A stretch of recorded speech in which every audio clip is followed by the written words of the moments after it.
Wagwan, everyone. I hope you're doing well and welcome to another Premier League preview. Guys, welcome back. We are doing this on Bank Holiday Monday. I hope you've all had a happy Easter and a happy extra long weekend for you all. Those of you on school, hope you're having a good first week of your holiday. You got one more left and we're already into it. And I hope those of you who are working, or if you're not working, you're there with your kids, I hope you've had a good one. The weather's has taken a turn for the worst over here, but it's been good, and I'm glad to be bringing you this here tonight. And we've got something to look forward to as football fans. And guess what? You know who I'm joined with when it comes to these previews. Here's Edmin. How's your bank holiday been, bro? Look, I've just seen myself. I caught the sun before the rain came today. So yeah, all good. We've been out with the family today. So it's been a nice day. Where did you go? Nice. Went to the Black Country Museum.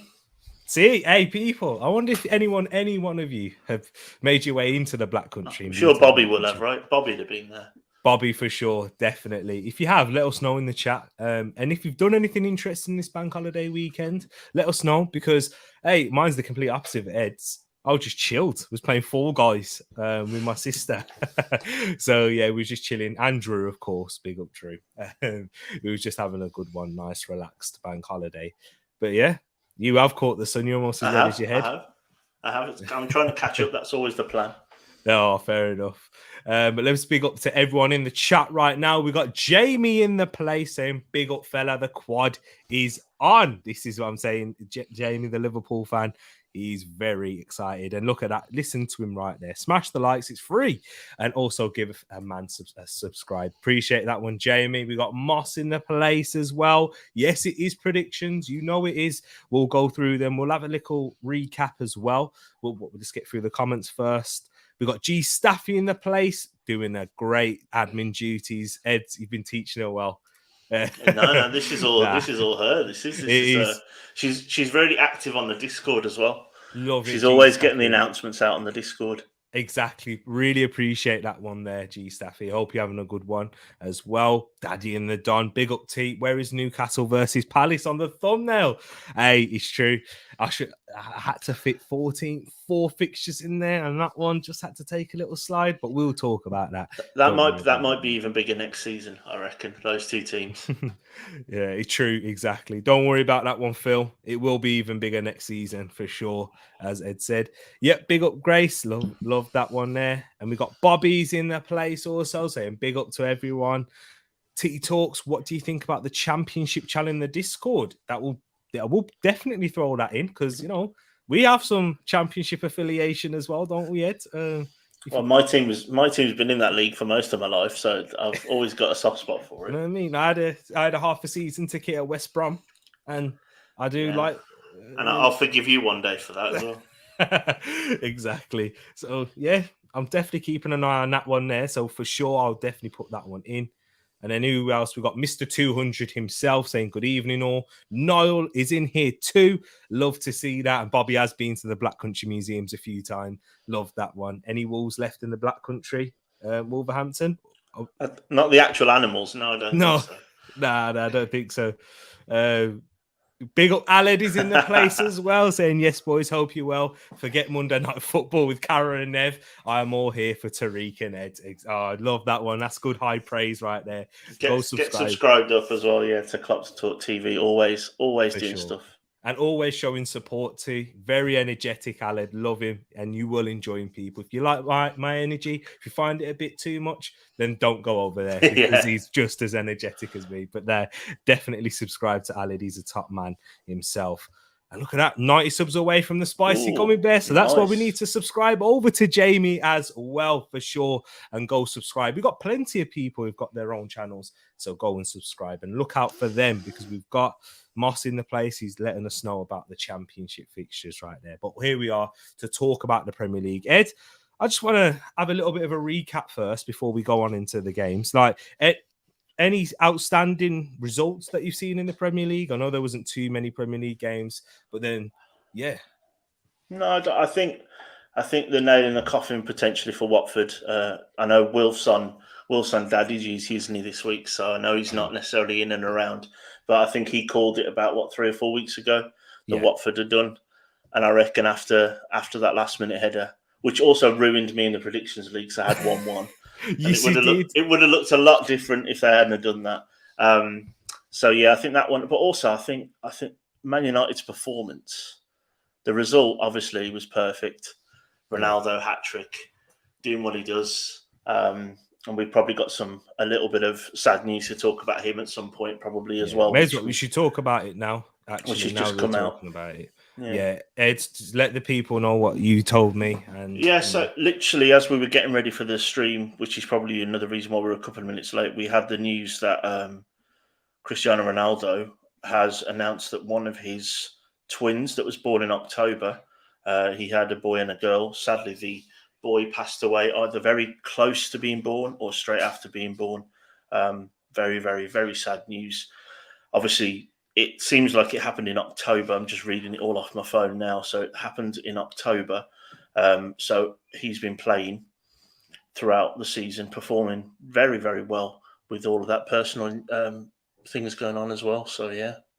Definitely send our condolences out for Ronaldo. And do you know, when we're just watching it as well, just watching how Ronaldo has carried himself, he's received a lot of criticism in the press for how he's had a few tantrums and those things. It was actually today. It was actually today, Easter Monday, that they were both born.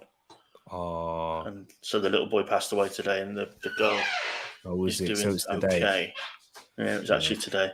Sorry, TCM is giving me live updates silently from the next room. Big up TC. Yeah, so it's today. That's sad. Today. That's horrible. So yeah, definitely send our condolences out for Ronaldo, and hopefully, and not just for Ronaldo, but the mother of the child too, and the whole family. That's horrible news. And and this is why we have to enjoy every day as it comes, because you never know what is around the corner. And this is why we are here to talk football. We throw banter, we have a chat, and this is what we are here, is to enjoy it and enjoy. Was it a month or so ago that he went home for personal reasons? Maybe all of this is linked. Very, very sad. Yeah, thoughts, prayers, everything for the family. That is hard, really hard, really hard. And I think just proves that regardless of how much money, how much status you might have, life is very, very, very short and very, very hard at times. So, he would have gone from one high of scoring a hat-trick to the worst of worst news is today. Crazy. Exactly. It is sad. And big up everyone in here as well, showing their condolences, sadness. It is very sad. And there's a lot of people who have been there. You are right, Jamie. And it is heartbreaking as well. It's a tragedy that does happen on more and quite common. More common than you think. More common than you think. Exactly. We all probably know someone who has been through it, or definitely on multiple occasions. So it is sad. You see all the time, sadly, all the time within the celebrities, and this money, the fame, doesn't make any of this feel any better at all, and it doesn't. So sad news, and hopefully that the Lord will be over them and bless them soon. So, sorry, Grace, that was me reading off my phone. So he announced it in October, but they were born today. Chris, you can go check it out at the start if you want to, but we're going to move on now and move on into the remaining fixtures. As we saw, the 12:30 kickoff, Spurs losing to Brighton. That was a bit of a shock, wasn't it? Yes. North London's Brighton now, isn't it? Yeah. Well, they were chanting that, weren't they, I think? So Brighton did the North London double 2 weeks in a row. That was and the performance of Brighton, and that I think was really good, because I think it brought about Graham Potter's ability to manage for one-off games really well. Because I think I know the match of the day analysis touched on it, but I thought the cutting off the supply to Harry Kane just made Spurs toothless. That if you cut off that fulcrum, it's like cutting off the head of the snake. The rest of them, 100%. The rest of it goes, doesn't it? And they did an amazing job of doing that, squeezing it. I think they were very lucky to not go down to 10 men as well. Kulusevski And Umwepu was spreading on thin ice. Yeah. So there was a little bit of needle in that game as well. But I think they did a very, very good job. And fantastic. Bissouma got a man of the match, and that says it all because he was the one helping in those areas where Kane's dropping deep. And is that the blueprint, though, Ed? Is that the blueprint for teams going forward? I think it should be. I think it should be because I think when you are so reliant on one player, that player to bring the other players in, that would be your first port of call, wouldn't it? To try and cut off that and then go from there. And obviously, Harry Kane is a world-class player, world-class performer, growing as a player. So he will probably get better at finding the pockets of space. But they did a very, very good job. Did a big number on them. And I think it'll be interesting to see, again, how Conte reacts to that and whether or not this may be Harry Kane's last season at Spurs, depending on where they end up. Because I think he's perfect for quite a few teams around the. He'd walk into most teams. So I think he would be a team like Man United, someone like that. I think that would be a really good acquisition for them, and I think he would drive the standards just like Ronaldo and some of the others have been trying to do this season, and he would actually fit the system. That's true. It's a good point as well. So, and we haven't actually touched on your almost perfect prediction of saying that Arsenal were going to lose. I'm sorry, people. I'm sorry. I said it. I said they was going to lose. I just didn't think that it would fall our way, and I can't see us scoring a goal at the moment, in all honesty. What was your thoughts looking at it, Ed, as a neutral? I just thought Arsenal seemed really toothless. It seemed like a very... it seems like some of the players you've let go recently, you could have done with them. Ainsley Maitland-Niles would have done a good job, I think, in the central midfield. Sambi Lokonga looked completely on his own from what I saw. Xhaka playing out of position seemed like he did a decent job, but there was no attacking impetus. Ødegaard's a little bit too far back for me, for you to get the best out of him. Make an impact on the game. Interesting to see him taking the captain's armband at one point as well, which I know he's the Norwegian captain, isn't he? Yeah, was it starting the game? So I've only seen the highlights. So yeah, I didn't know if he'd started with it, but it seems to me like a back three would fit the players you have at the moment. But obviously Arteta's not 100% not going with that at the moment. It'll be interesting to see how Arsenal, Spurs, United, all of those teams. It's like a three-legged race at the minute, isn't it? Rather than a sprint. To see who's going to get those top four places. So yeah, it's crazy. Exactly that. Let's see what you guys are saying in the chat. Yep, that is also something to mention. Yeah. It's not going well for these United players, and thankfully he's got no injuries though, and I think he trained today. Yeah, everyone walked away. I think everyone walked away from that. Yeah. Fine. Exactly that. Big up Manchester Mania in the place too. Bruno didn't have a scratch in him. Yeah, exactly. Although he missed that open goal. Big up G Staffy. Munzie, I will defend Ed here. Big up to yourself. But Wolverhampton Wanderers are a big club. Get over this, Munzie, man. They won the first division 3 times in the 50s. Yeah. And they are one of the founding members. So I will defend Ed on this. It is just because it's not within our lifetime doesn't mean that history isn't there. Do you know what I'm saying? So FA Cup winners 4 times as well. You know, there's plenty of trophies to roll off of. So they do have football heritage, and that's what we're talking about.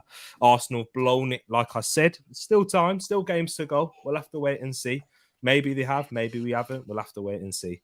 Norwich could have won, if not for Ronaldo. Exactly. How many times can we say that this season, Moss? Newcastle late brilliance. Yes, they was late brilliance from Bruno Guimaraes. What a player he looks like, by the way. Tell me about it. Another one that Arsenal missed out on and we could have signed in January. Wolves never, because he played well against you as well on that Friday night. He did. Yeah, he was the only player in that game that played Premier League quality, I think. So that was a major difference, I think. True that. Very true. Wolves never play, it seems. Yeah, it doesn't. When is your next game? It is in the next game week. But we've been... On the weekend. We should have played Man City, I think, and obviously that one's going to still have to be. That's like a an extra week when you're on death row, isn't it? Just waiting to play Man City. So yeah, exactly that. Beat Chelsea. It's a must. We'll have to wait and see. No to Harry Kane from me, just because of the rebuild. It will sign 4 or 5 players and 100 mil and 1 midfielder. I think with Manchester United, it might not be 4 or 5s for the same players of Harry Kane's worth. Maybe 2, 3 at the maximum, because of how much, like, it's when United are coming in. Ed, you've watched football enough. Yeah. As soon as United knock on the door, that price goes up about. And also that the players that a team like Manchester United need, they are going to need players that cost money, because they shouldn't be sort of struggling as they are now. That they're Man United, they should be flying, shouldn't they? Exactly. Moss, don't worry, I won't be wearing this for the Friday show. Don't worry. If it is equals Man United, I won't be wearing it. When they get Eric Ten Hag, United will be back, says Chris. Interesting there. Is there a penalty in the Forest game? That's what we was hearing in the chat. Looks like it, yeah. But we'll go on into the preview now. So there's the fixtures and, the results that happened. Newcastle winning by 2-1. West Ham Burnley 1-1. Big one there. We thought there could have been a bounce from Sean Dyche, a new manager bounce maybe, but didn't look to have the consequence in the end that they wanted, because of that nasty injury for Westwood as well, wasn't there? Oh yeah, exactly. Westwood, an ankle injury. I heard. I've not seen it though, but I heard. No. Well, Match of the Day and the highlights on Sky as well that I watched. They don't show it, but they obviously show the reactions of the players, and it's not great. Yeah. Oh, get well soon for Ashley Westwood as well. You don't want to see these ankle injuries, these massive injuries to a player, any player. And in the point in his career, it's going to be harder for him to get back to his best. But then, the Saturday games, we had Spurs losing to Brighton, Man United, hat-trick for Ronaldo, Arsenal losing to Southampton, and a last-minute winner for Brentford that ruined Ed's predictions. Yep. But guys, we're here now for the midweek games. There is, how many's on screen? 5. So there is 6 fixtures up to talk about, so we can spend a little bit of time. If you haven't watched this before, here is the points and the things that you just need to follow. We discuss the fixture. You guys in the chat drop your predictions, and then you get 3 points for correct score, 1 point for a correct result. For example, Chelsea versus Arsenal. If I guess Arsenal to win by 2-1 and Arsenal win by 2-1, I get 3 points. But if Arsenal win 1-0 or 3-1, then I only get 1, vice versa. So, guys, if you've got any questions in the chat, let us know. We've got people within the community who have played this for a while that will be able to help you. So let's get going and let's get talking about the first fixture. Liverpool versus Manchester United, the huge rivalry between these both sides on and off the pitch, because, Scousers versus Manx as it is. This is a big one. Ed, talk us through the record, because this is going to be interesting in the United games. What's the records and stats for this one? Yeah, so looking at the ticker at the bottom, we've got the last 5 meetings between these two teams, which show that in the last 5 meetings, Liverpool have won 3, Man United have won 1, and there's been 1 draw. And if we look at the XG, Liverpool's is 2.71, which is absurd.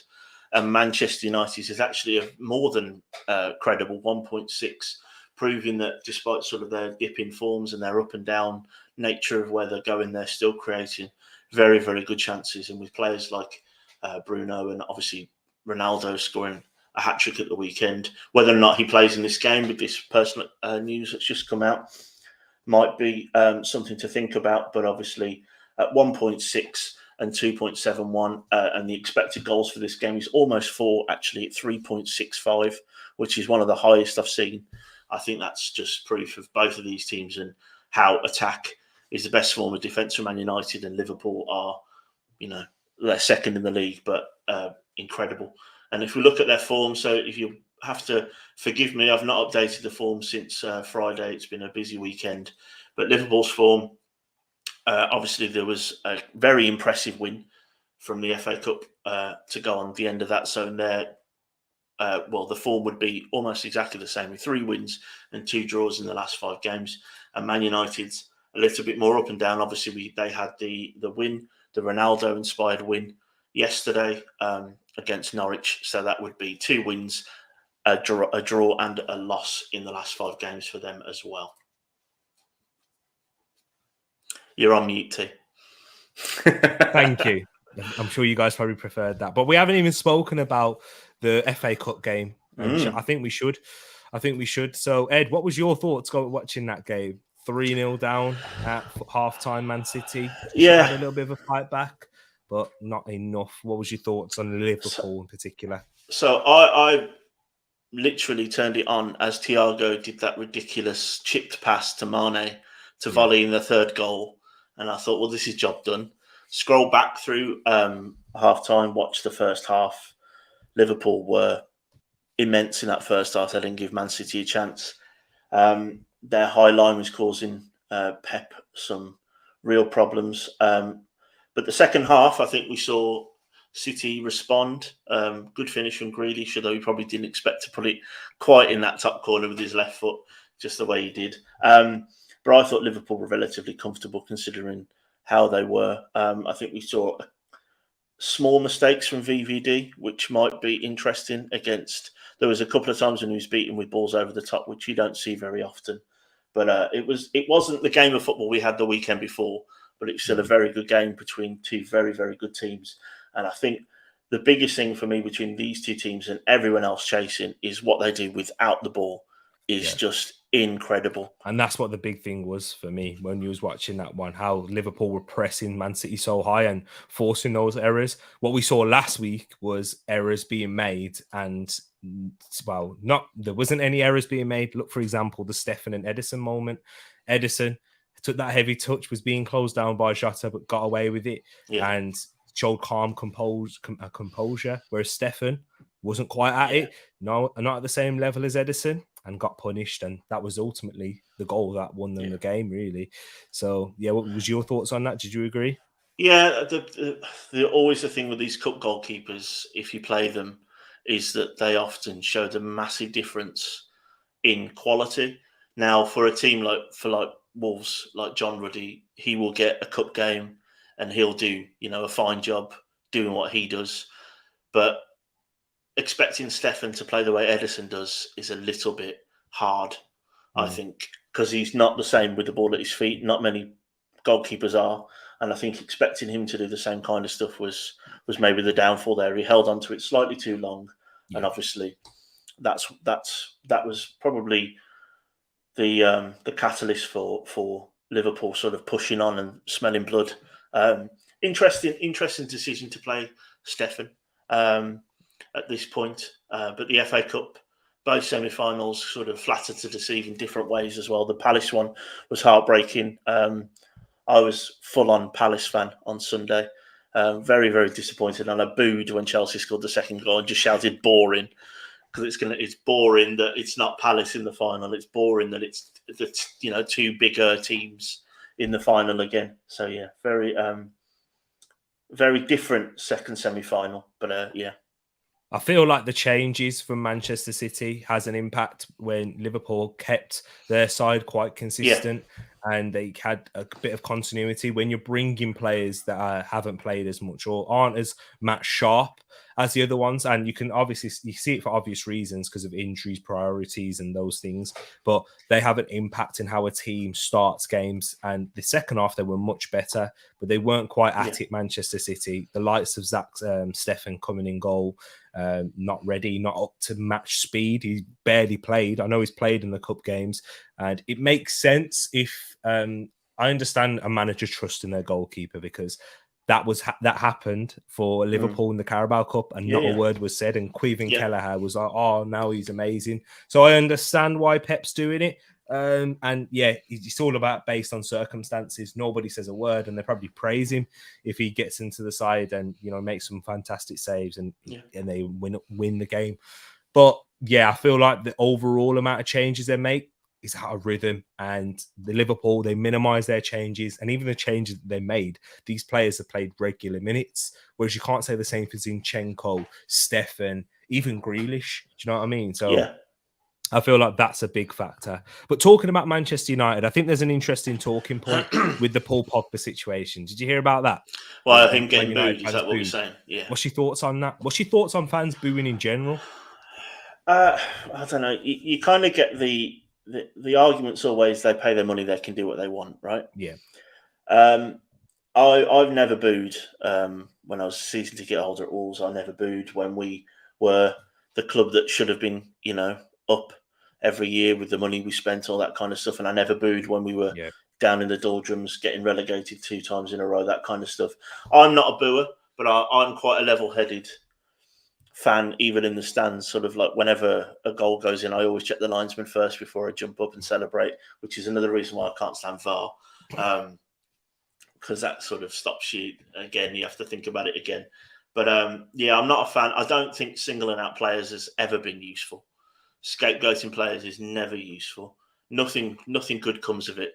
And I always just go back to, if I'm doing my job and someone just boos me, I wouldn't have the mentality to be able to deal with it. So there are some criticisms that can be levelled at players like Maguire, Pogba for their performances this year, but I don't think booing them is going to make any difference to them. And sometimes with people with sort of Pogba's mentality, there's a possibility maybe that he will just go, well, I'm not going to perform. Why should I bother? He's very much needs to be loved. Yeah, he needs to be loved, doesn't he? He's one of those players. And I can't imagine booing him is going to motivate him the way it would have motivated some other players. So, yeah, it's not for me. Pogba's already out the door as well. We have to remember his contract's running up. So this is the point in the season where, unless you got something to play for, like trophy-wise, I think it's difficult for players to get that mental edge and ready and, you know what, like really commit to it. As Paxton's brought up here, Pogba hasn't been a source of the problems himself. It's just idiotic to boo him. Not like Xhaka when he flipped out a few years ago. It's true. But even in that situation, giving a bit of context to the Xhaka one, there was ironic jeers before that game. There was a couple of games, the Sheffield United one in particular, Sheffield United away, where he substituted and he was getting way, all of that. So it was a whole build-up, and this is what happens. Players will have a flip out, and we've seen it happen previously, last game of the season, Pogba getting booed and abused by his own fans. You just have to question, why does it happen? And there are agendas that fan bases do run with, unfortunately. And it's not conducive. It's favouritism as well, because when Maguire was getting booed, there was cheers from United fans, and Maguire's been a massive source of the problem as well for Manchester United this season. But it's just not fair. And you know what? That's football, unfortunately. We're never really going to get that type of fairness. Man United fans as well, they're not used to this. No, I think that might be my Munzie's really mad at me about saying that Wolves are historic, because he's got his own issues, he's got his own disappointments to deal with. It is They don't expect it, and they shouldn't expect it, because they're Man United. They're huge. Yeah. They're one of the biggest clubs in the world. So they shouldn't have these performances where they're sort of letting 2 goals slip at Norwich. You know, that they're used to the Alex Ferguson walk all over teams, and they haven't had that for a very, very long time now. And they're at the point of it's make or break time now, isn't it? And I think Paxton's right. The board and those higher up are where the problems lie. It's not just with the players. Yeah, exactly that.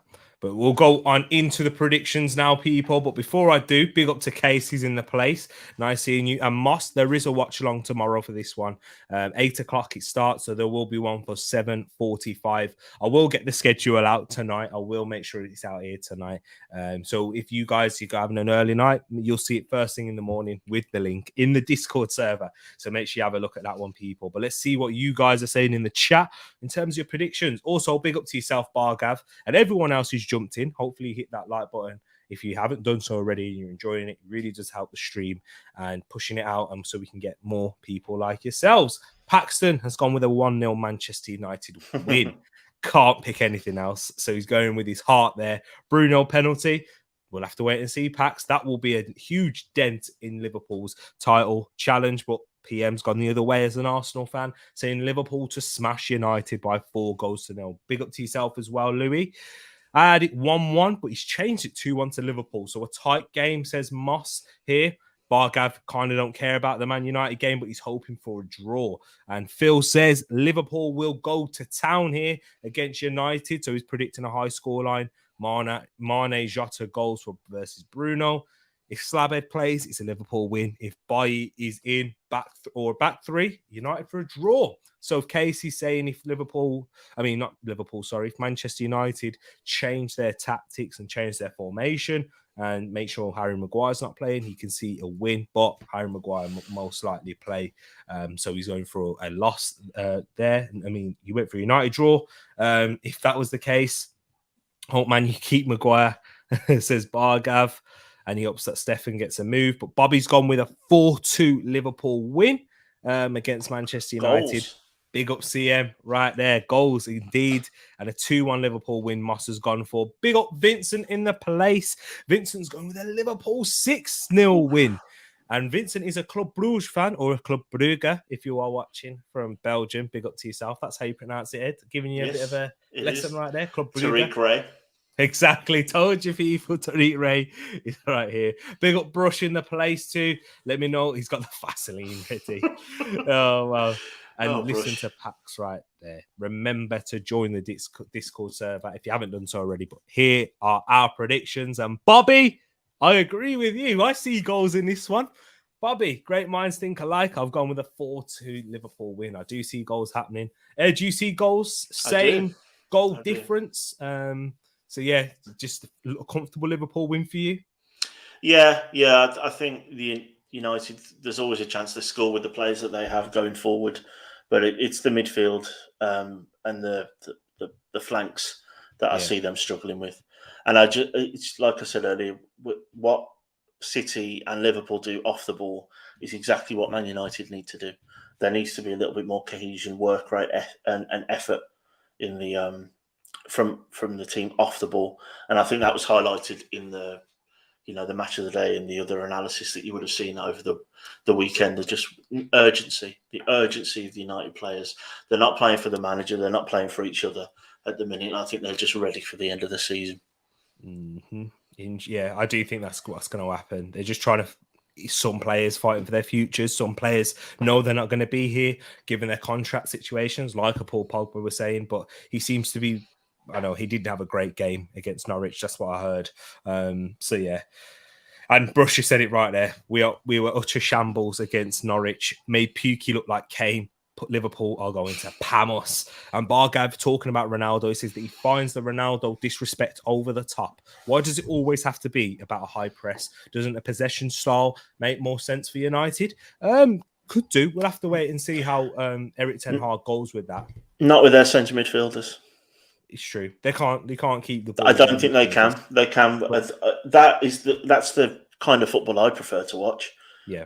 People, the tiki-taka pinging the ball around. But I don't mind Fred. I don't mind McTominay, but they are squad players. You play them or Matic in the midfield, you can't play possession football. They're not quick enough. They're not quick enough off the ball. They're not quick enough with the ball. So, no, they can't. But why you're not playing to the strengths of your best players, I don't know either. So I think you're both right, and I disagree slightly there, Bargav. Yeah, Obs with the horrible news regarding Ron. So he may not play. So it might be that similar formation that we saw against Manchester City with the likes of Sancho and the front four he saw with Elanga, Sancho, Macy or Rashford in there. It's going to be interesting how you guys do line up. Pogba, Fred, Elanga, Sancho need to play, says Moss. We may see them all play. The likes of Bruno, if he's ready. I'm sure he is because he was training today. But I still see Liverpool winning comfortably, conceding goals because of that high line. I think United could cause some issues. Yeah. And big up to Rich Sports in the place as well. Leave us your predictions in the chat or in the comments if you haven't done so already. If you are watching afterwards, make sure you get them into the comments section. But we're going to move on to the Wednesday game. So Liverpool versus Manchester United on Tuesday. This one is on Wednesday, 7:45 kickoff here in the UK. Chelsea versus Arsenal, a London derby now. Huge one for Arsenal, given it the fact that it's their game in hand. Chelsea are in this football purgatory. But Ed, the record and stats for this one, as for me as an Arsenal fan, please be good. They're not bad at all if you look at what's ticking down the bottom. We have 3 wins for Arsenal and a win and a draw for Chelsea. So the last 5 games are definitely weighted towards Arsenal with only losing 1 of the last 5 against Chelsea. If we look at the XG, this is the first time since I've been doing this with UT that Chelsea's XG is above 2.04. Now, that was before the Palace Chelsea FA Cup semi-final. Louis, Jay, if you're watching, Rich, I apologise. Don't want to keep bringing it up. And Arsenal's is at 1.47. And obviously, we touched slightly on Arsenal earlier with their form being a bit all over the place. If we do Arsenal's first, they're on the back of, that'll be 3 losses now because I didn't put the Southampton result in. 2 wins and a loss in the last 6. And Chelsea's stick another win on there. In the last 6 games, they would have won 4 and lost 2. So the form in the game itself definitely favours Arsenal, but the form over the last 5-6 games is unfortunately for UT favouring the team from West London. So yeah, just Ed, looking at this one, I have absolutely no confidence at all. Well, if you didn't have confidence against Southampton, so I can't imagine you're going to have much confidence against Chelsea. However, I had no confidence against Southampton because I thought that they would start and set up in a more pragmatic way. I don't think Southampton really against the big sides, especially at home, they don't actually play that brave. When I say brave, like with the intense press that they have, that they do, what you have seen from Ralph Hasenhüttl against a Manchester City, they are prepared to sit in a low block and be hard to break down. And I just don't see us breaking down those types of sides. And this is why I don't feel the same with Chelsea, because Chelsea are a side who make themselves difficult. Sorry. That was me. I pressed the wrong button. But yeah, Chelsea make themselves difficult to beat, and they make themselves when they score first. And I think with our defense and mainly in our midfield, and that's what's troubling our defense at the moment. The fullbacks being out, midfield, our key 2 fullbacks and a midfielder missing. That's making the side a lot weaker defensively. And I think that we are going to struggle. And I think Chelsea will grab the first goal. So there you go, guys, kind of leading where I think my prediction's going to be going. But Ed, how do you see this game playing out? And do you think there is vulnerabilities for Chelsea at all? Because Crystal Palace, their chances. Oh, you're on mute now. You're on mute. Sorry, Palace had more than a few chances, I think. Set pieces, they created a few. They were obviously without an energetic midfielder and Conor Gallagher as well, which I think would have been huge to see that. I back Arsenal's front line to cause some issues. They have a better front line than Palace's. I think we saw a performance and a half from Fraser Forster at the weekend as well. Let's not forget there was a few saves in there, which were a few for the cameras, and a few that were quite good. I don't see it being a battering either way.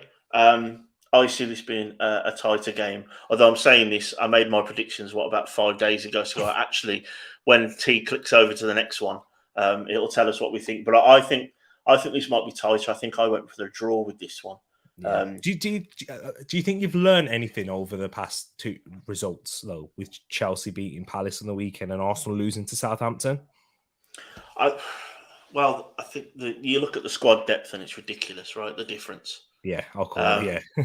Which I think is probably really obvious. Whether or not Laka is available is going to be another one, because is he COVID? Yeah. And there's news coming out today with Lacazette talking to French media outlet Canal, I believe it is, talking about his future. Okay. I'm going to try and find that for you. He's slightly unsettled, then, is that what we're thinking? So he tells Canal Plus, I'm in discussion with a lot of clubs. I'm open and I want to play European football. I never cut contact with Lyon since I left. I try to go back to the club once or twice a year. Lyon know that I'm free. We'll see. So he's calling out for Lyon as a get. It's April. Just shut up and don't do that in the media. That would be so. I'm not an Arsenal fan. That's annoyed me. I don't think that needs to be said right now. He's out of contract as well. Certainly not in public. Well, so everyone knows that.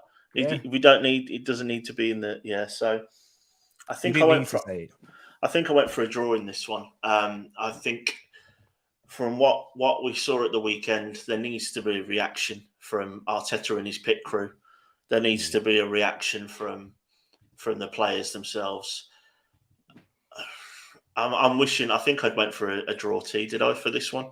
You did. We'll go into it. Let's go into everyone else's first. So we have Chelsea 1, Arsenal 1. FA Cup slight fatigue for Chelsea. Mount and Saka to score, so is Paxton. So he's given us the explanation for why Chelsea will drop points. There might be a little rotation for Chelsea after playing on. Yeah, maybe, but they've got the squad depth to rotate with, unfortunately. But no Kovacic by the looks of it, and that's a big midfielder missing. But Ruben Loftus-Cheek did come off the bench and score, and that was the difference in the end. Former Palace man as well, said it in the watch along. Heartbreaking for Palace.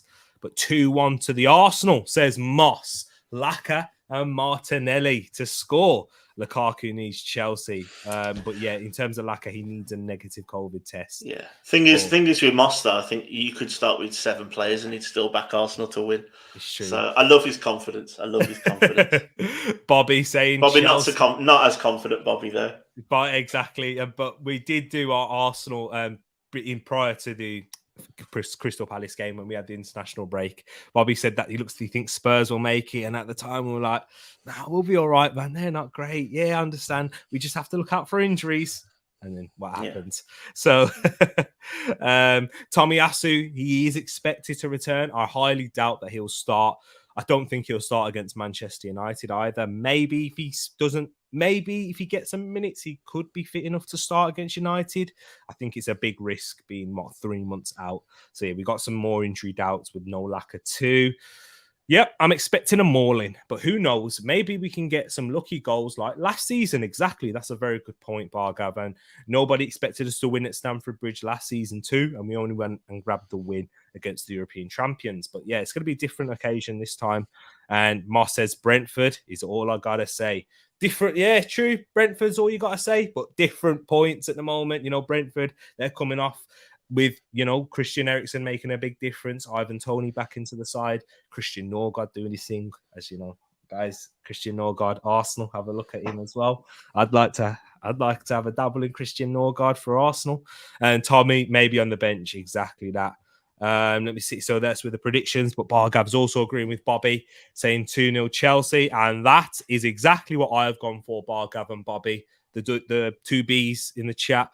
I've gone with a 2-0 Chelsea win. And Edmin did go with a 1-1. You are correct. And that's the same as Paxton. So, yeah, I just feel that Chelsea will grab the first goal. We'll try. We'll probably have a bit more possession. It might be close. But then Chelsea will just hit us on the break. Can you hear a dog barking in the background? No. Nah. Oh, I can. That's all right. I'm glad the mic. No. Especially in rival games, always got to back your team to win, no matter the form. I think form doesn't go out the window, unfortunately, as we like to believe sometimes. But yeah, it will be an interesting one. I'm hoping I'm wrong. I'll take being wrong, but yeah, we'll talk about the Discord in terms of the predictions afterwards. But we got Manchester City versus Brighton here. So Manchester City, off the back of a defeat, up against Brighton, off the back of a win, and 2 wins in a row now. Away from home, can they make it 3-heads? Let's have a look into the record and statistics. So Man City against Brighton. If we look at the ticker at the bottom there, you can see that Manchester City dominate this fixture, winning 4 out of the last 5, with 1 win for Brighton in and amongst that. And if we look at Man City's XG is 2.57, and Brighton's, as always, very good because they are the XG kings at 1.35.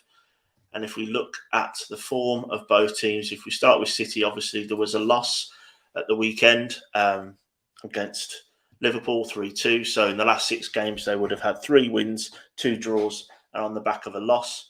And if we go to Brighton's form, there they would have gone on 2 wins. If we include the one against Tottenham at the weekend, a draw, and 3 losses. So they really have upturned their form based on where they were recently.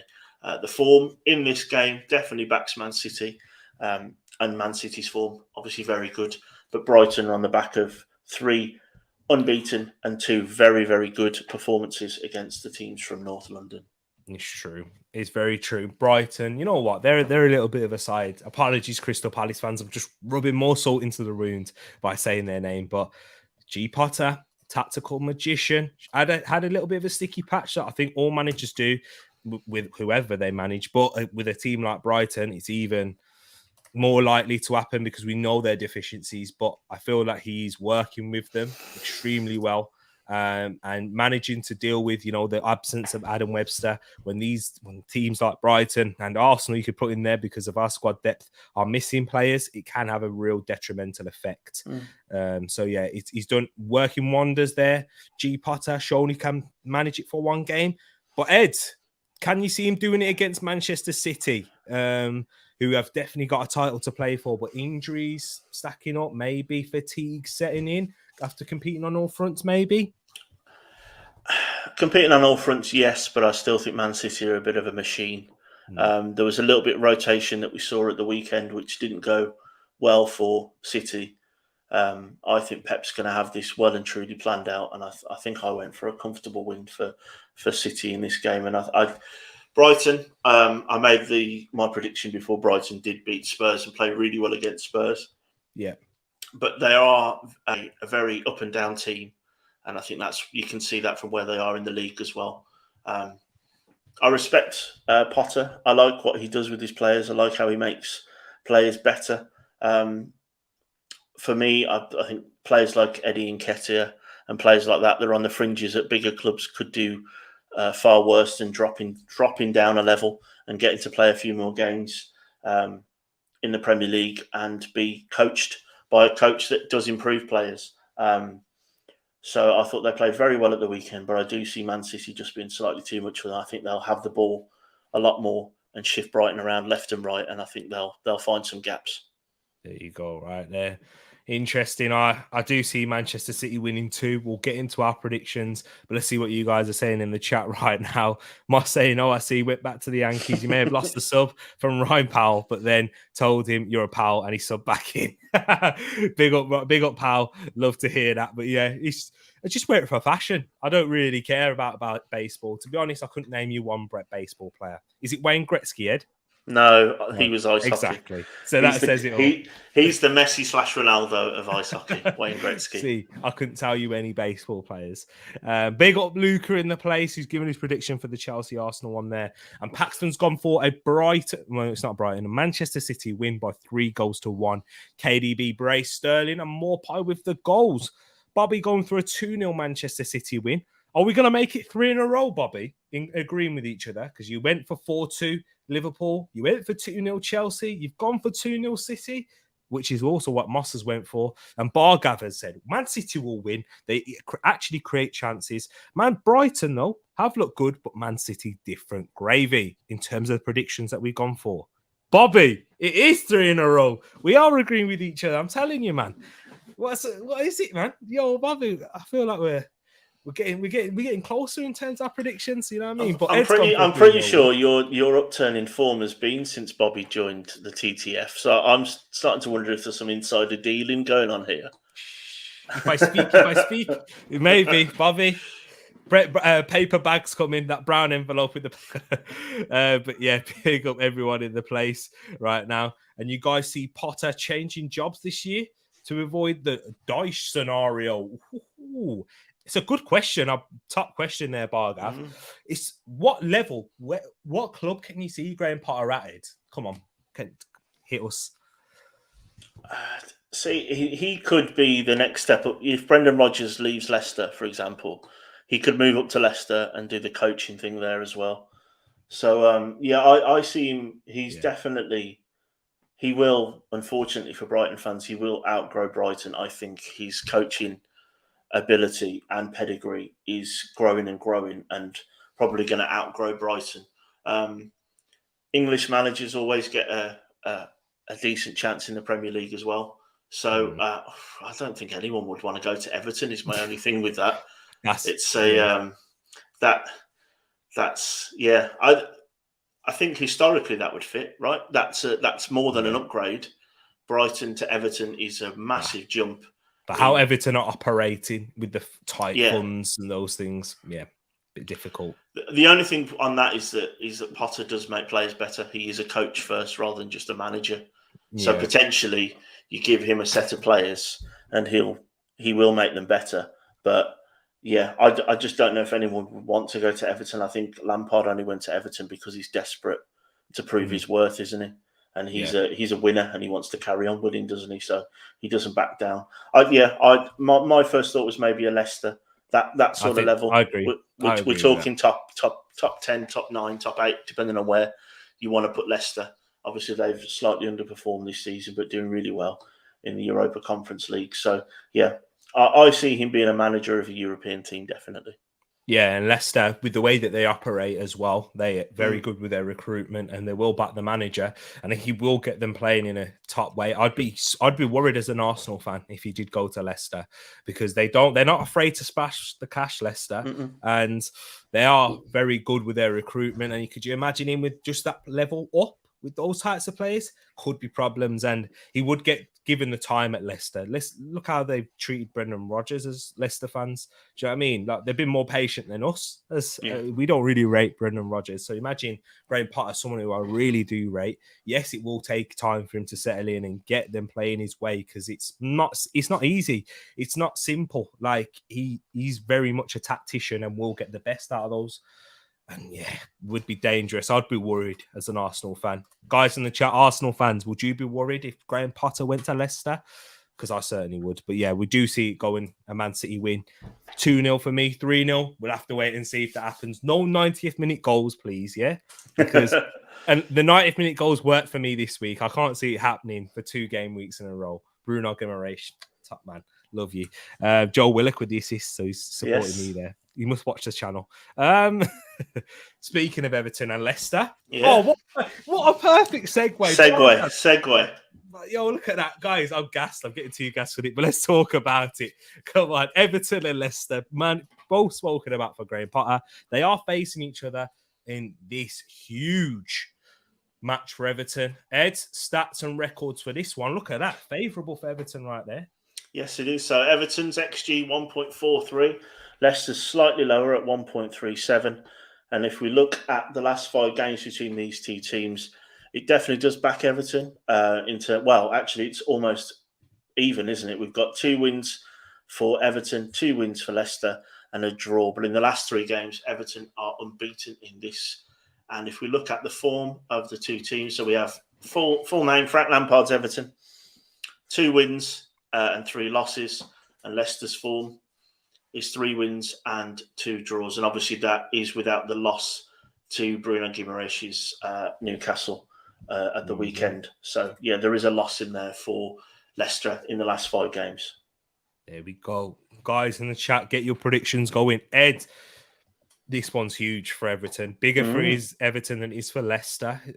Leicester lost their last game against Newcastle, a resurgent Newcastle. Do you think Everton are good enough to grab another win here, defensively and going forward? Because I know they won against United, but come on, it was a bit, Yeah, it was one of those games, wasn't it, where it was backs to the wall and things just didn't fall United's way, rather than Everton sort of outplayed them. The stats show that it's tight. The form show that it's tight, really. Everton have picked up a couple of important points over the last few weeks. I think a point for Everton probably makes them safe, really. If we look at it, I think there's a few players, a few teams below them now that I think are too far away. They're still not out of it. I think a point might be well on the way of keeping them up, but we'll see. It's difficult as well because you've got the Leicester definitely have all their eggs in the Conference League basket, which makes a very big change to how they play. You can see that their league form this year has been up and down. Their league position is not where you'd have predicted them at the start of the season. So I think it's going to be really, really interesting, this game. And I'm not a fan of either manager in terms of their management style, their management personas, but Leicester do have the better manager in terms of their pedigree.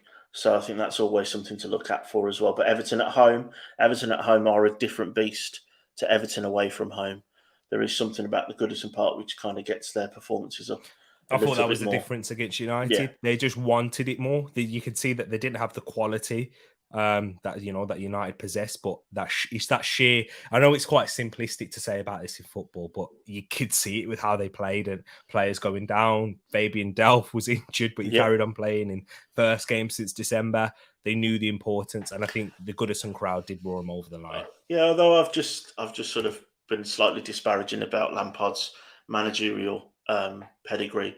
The Delph putting Delph in and having two City midfielders really did a very good number on United. So aggressive midfielders as well in Alan and Delph. Yeah.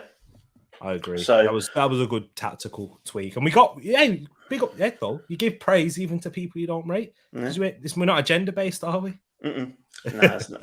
If you're agenda based, you lose your train of thought. I think for me, I think because the agenda's changed too much, I like to just do my own. And we've also got to think that Everton, if they go down, they are in serious trouble.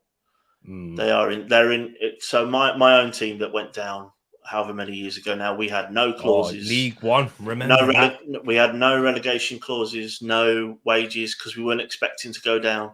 We put a really poor performance in all season, and we did the double down, then down again. We had players on our books that were on Premier League wages in League One, and Everton, I think, have spent millions upon millions on just basically number 10s as well that they never really needed. So I think there's a huge Everton need this, and whether there's enough players there like Seamus Coleman, Anthony Gordon that want to make sure that Everton don't go that way as well. That gives them that slight edge as well, maybe. When you think about the players, you're right. They have got the likes of. They've got different managers, sort of players, like different managers. You got Ancelotti managed players there. You've got Rafa Benitez. You've got cheap players. You've got El Ghazi, who was there signed, and he's not played a minute, for goodness sakes, and he's going to be on Premier League wages.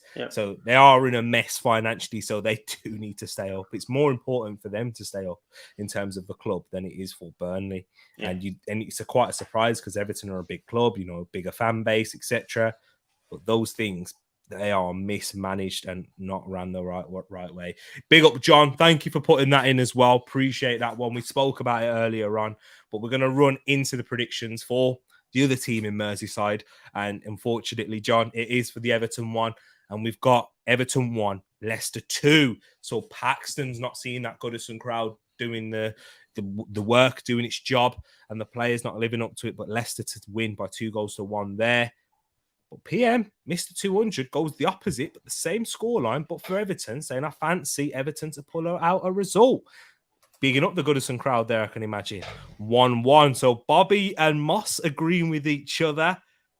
Surely it can't be 4-4, right? Can it? We'll have to wait and see. I'll let you hold on. But John going with a 3-1 Leicester win too. So Ed, this one's a bit sticky for you working this one out. It's close. There's a lot of all over the place at the minute. So again, guys watching this after the fact, guys and girls, get your comments in after the video as well. It'd be very really appreciated, people. Please make sure you can do it afterwards. And you know what? Just chuck it. Let us know in the comments what you think of this video. It really does help in the engagement. And guys, you have shown so much support already. So I just got to thank you for that and keep it up, people. We're going to keep going. Road to 400 subs. We're getting there. We're going to get there. So yeah, and we've got plenty of things coming up in the summer, don't we, Ed? In terms, quiz and those things that was meant to be done during the international break. But we've got plenty of time. It'll be more creative content in the first month or so before we get back onto the season previews and transfers and all that kind of stuff.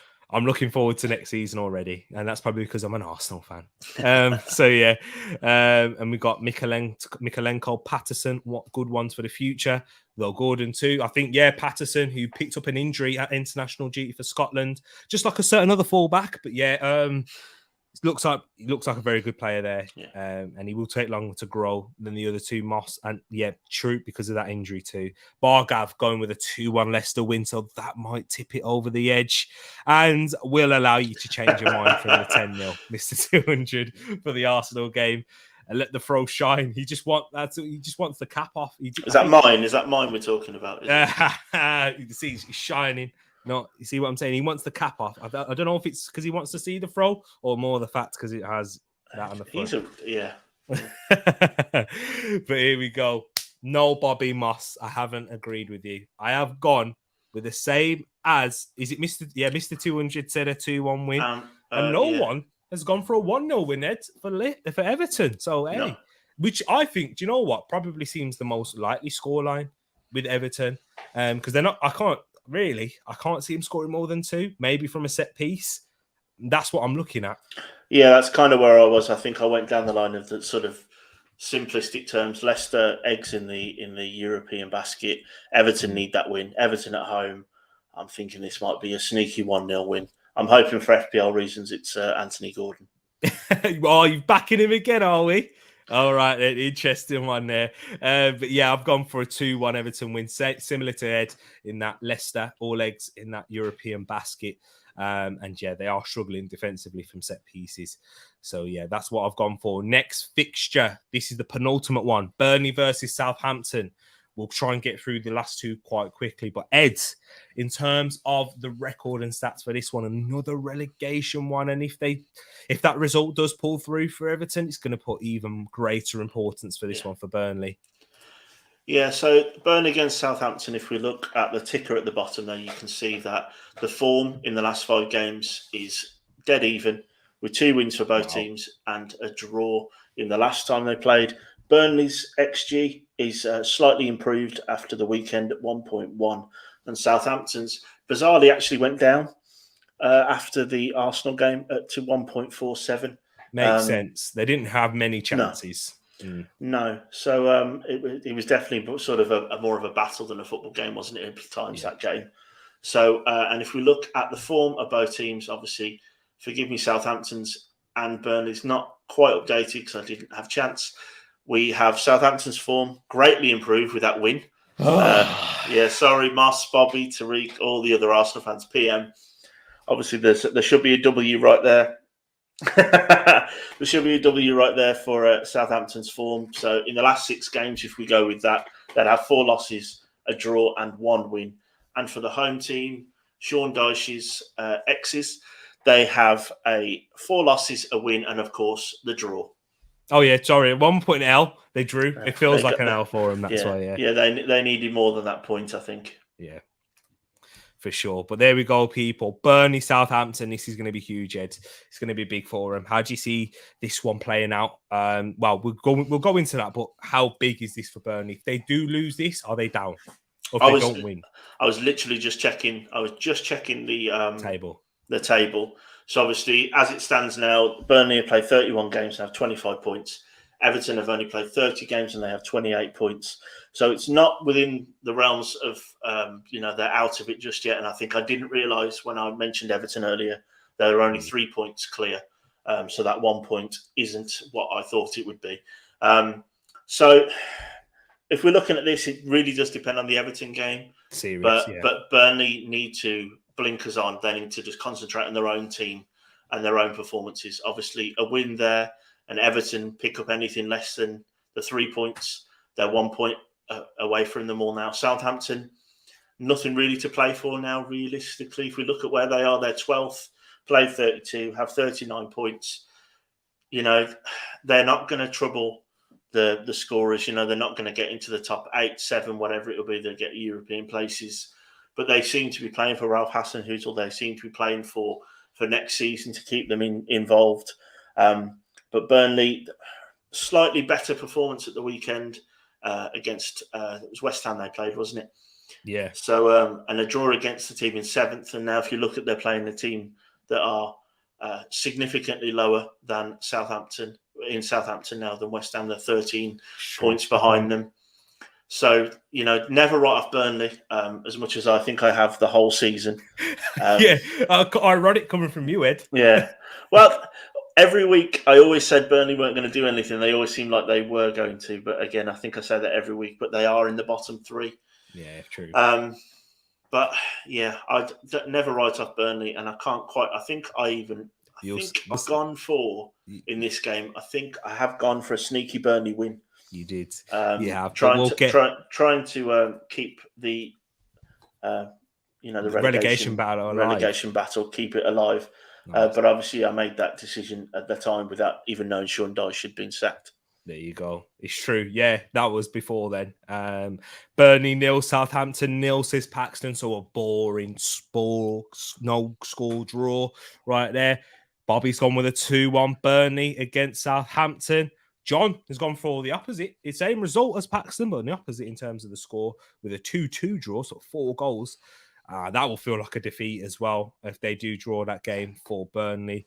And then PM missed the 200s. Southampton, Jane Ward-Prowse brace just for Ed. Yep. And who has the easiest schedule? Is it Burnley or Everton? I've not even looked at it, but I know with Everton's schedule, it's got to be Burnley because Everton is still. I can let you know, Burnley have got Southampton, Yep. Wolves. They always beat us, so that's Easy. 3 points. Watford, Burnley have got then Villa. They've got Spurs. They've got Villa again. They've got Villa twice. Yeah, because they haven't played them, have they? So I think so, yeah. So they've got Villa twice. They've got Newcastle on the last game of the season. So their last 4 games are potentially 3 games are against teams that are probably done and dusted, and their seasons are finished. And then Everton's, bro. And if I just quickly click on Everton's, they are just 1 above them. They have left. They've got Leicester, obviously. Then they've got the Merseyside derby. They have Chelsea, Leicester, Watford, Brentford, Palace, and then they finish against a little team called Arsenal. So I think just on that, Liverpool as well. That's the Merseyside derby. That's the next game after next Sunday. Yeah. So there you go. There's the answer to your question, Bargav. It does look to be Burnley with the easiest schedule. I would say it's Burnley. Yeah, I think those last 3 games, 3 of the 4 games against Villa that are their season's done and dusted, and Newcastle, who are safe now, we'll see. Yeah. I think that they're in with a point. If they leave themselves 1, 2, 3 points behind, who knows with those last 4 games?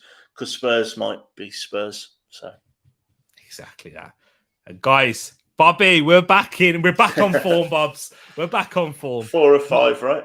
Yeah, exactly. But Moss, have you put your prediction in for this one? I don't think you have. Moss, let us know your thoughts. Now he's probably going to go 2-1. Join us, Moss. But Ed did sneak a win. I don't think anyone else has gone. Oh, did he? 1-1. Oh, interesting there. 1-1 Rodriguez or Shea Adams. So he's gone different for us. But me and Bobby back on the agreeing with each other. But Ed, me and you, we see it both ways. In fact, and in terms of a watch along on Thursday, I won't be doing this one.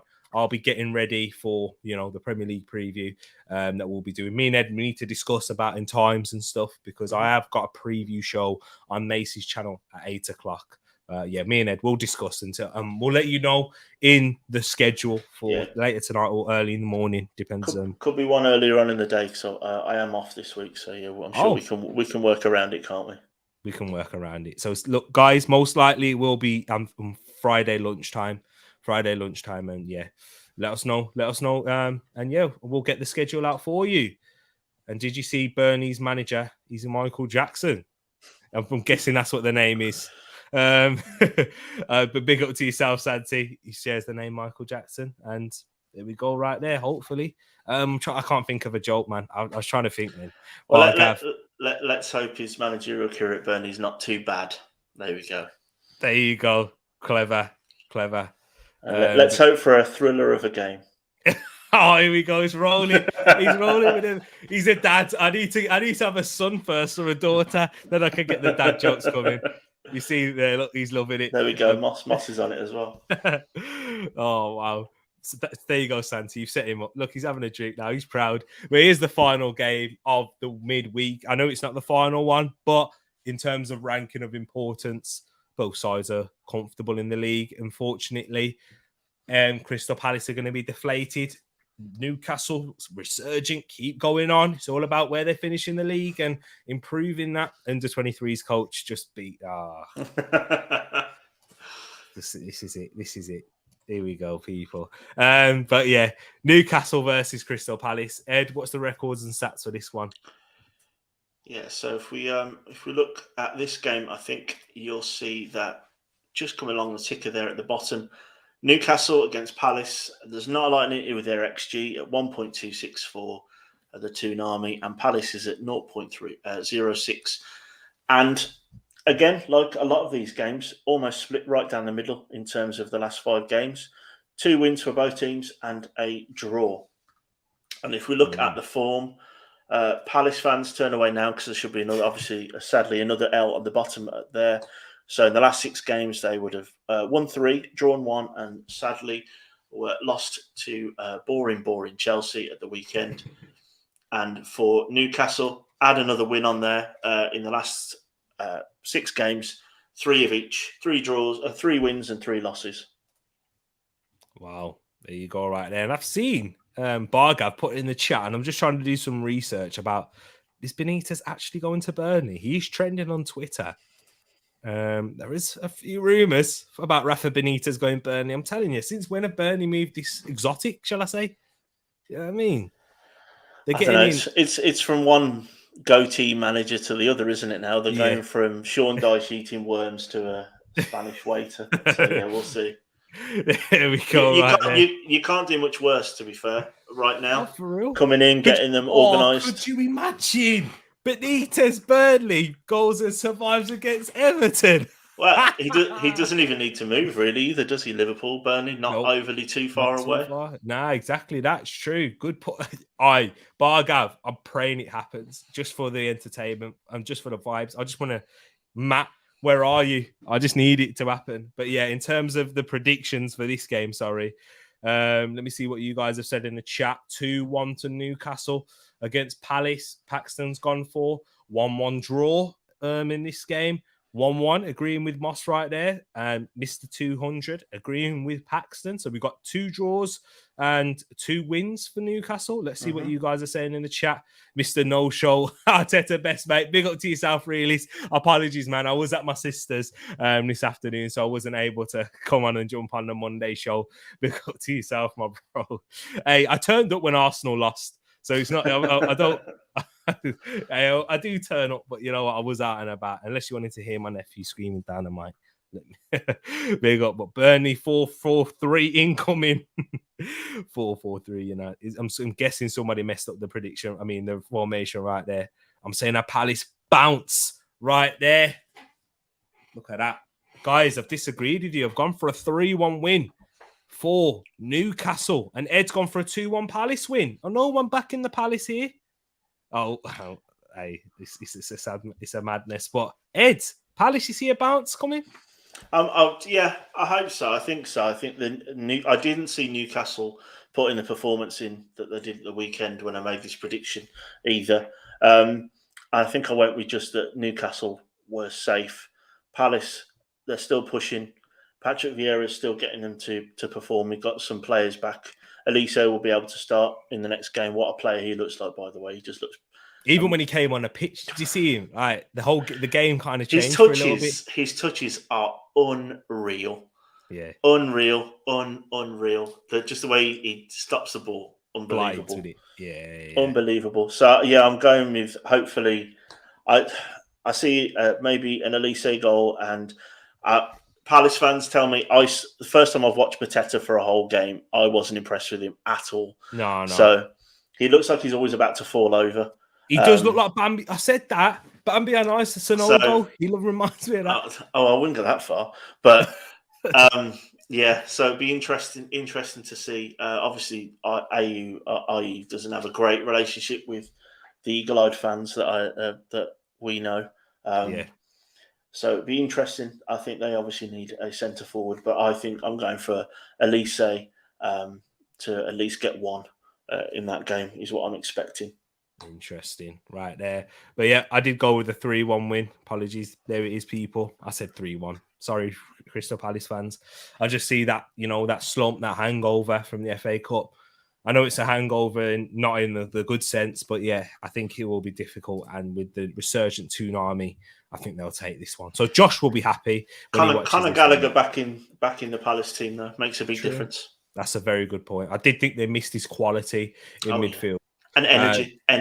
I don't think they missed the energy, because I thought that they had the energy in there, but just he brings the quality with it as well. Because Jeffrey Schlupp, he was taking up some of Gallagher's positions, but then that final ball, That's what you need from Gallagher, because he has that. They missed it, man. And there was a couple of occasions. Do you remember that one where he could have slipped into Zaha? Yeah. And it wasn't that difficult of a pass because there was no pressure, but he played it into Christensen. Good defending, but he should have no chance, really. Are you dusted baller? Should be in the Championship at least. Big up Henneef, who's in the place. Hope you're keeping well, my brother. Saying, yes, my bros, good evening to you all. Hope you're keeping good, man, and enjoying yourself and relaxing this evening. I'm sure you probably just broke your fast as well, actually.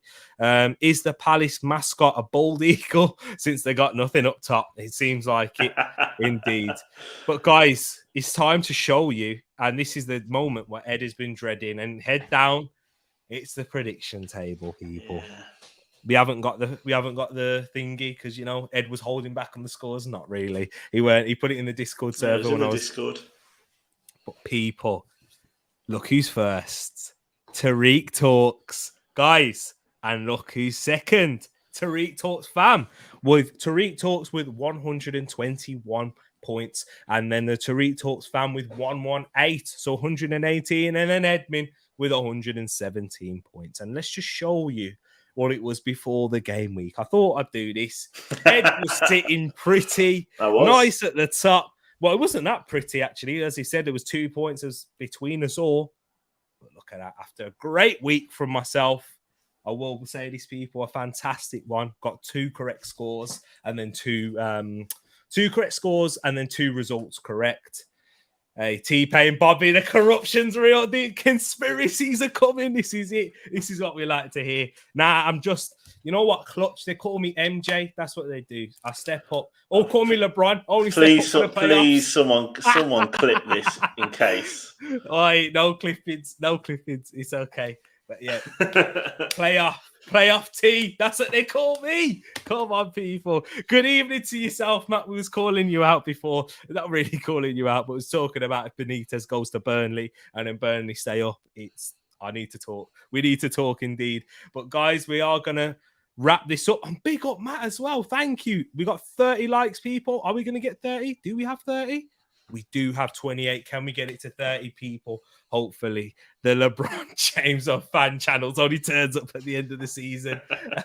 That's it. There we go, Fax. I'm going to keep that right here, right next to me. And well, what's Ed?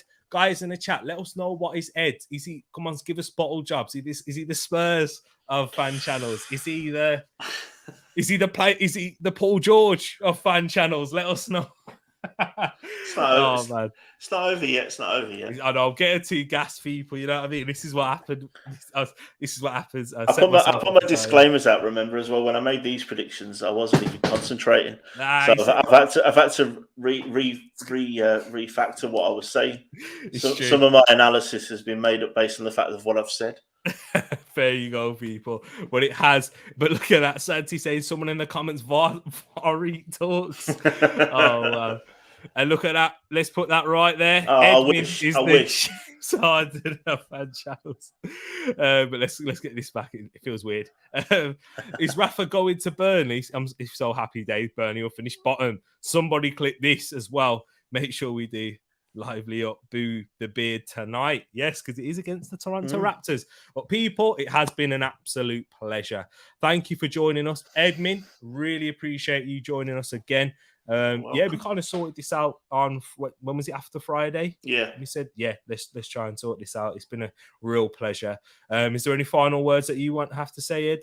No, just guys, if you can, straight after the video, just drop something in the comments. Give us some feedback, good or bad. Let us know what we could do better. Let us know what you like.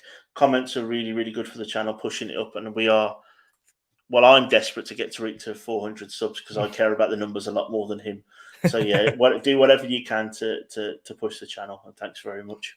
Big up, people. Thank you for all the support that you continue to show. And you know what? As a little thank you, make sure you go in the Discord server. It was put on earlier on in the chat. Make sure you do join it. If you want the invite, just let me know. Get in the comments and I'll put that in there too. We'll definitely love to have you. We've got some active members in there. I haven't been too active of late. Just relaxing this weekend. You know, I haven't really stayed much on my phone, So, but I do like to get in there, especially when, you know, just unsubbed. There we go, people. But yeah, we'd definitely love to interact with you there. If you're not used to Discord as well, you will get used to it. Ed, tell people how it's get your picks in comments if missed. Exactly, listen to us right there. But in terms of Discord, what was your first impressions of it, and what's it like now? I think I said it was a bit of a fever dream. There's loads of stuff going on. You don't quite know what's happening. But yeah, it's good. It's good. There's loads of different channels in there. We put our Wordle things in there. We put our photography in. We do lots of fun stuff, not just talking about football. Some of the lighter stuff as well, and some serious stuff we've talked about as well. It's a good way to get to know people a lot better as well, because you just start to learn more and more about them. It's a fun community, as we know, and the Discord just helps it grow. And yeah, Paxton, Moss, loads of people in there. They're very, very active. And Moss, just on the TTS picks, just before the first game, I'll work out where we all are and I'll drop them in the announcement section. So I'll let you all know what the TTF have gone for as well. So yeah. There we go. Now, you've been asking up and down as we've gone through, but it's difficult to say where they are at the minute, because some people do drop them in the comments and other things as they go along. So just before the first game, I'll try and drop them in the Discord so everyone knows what we're going for.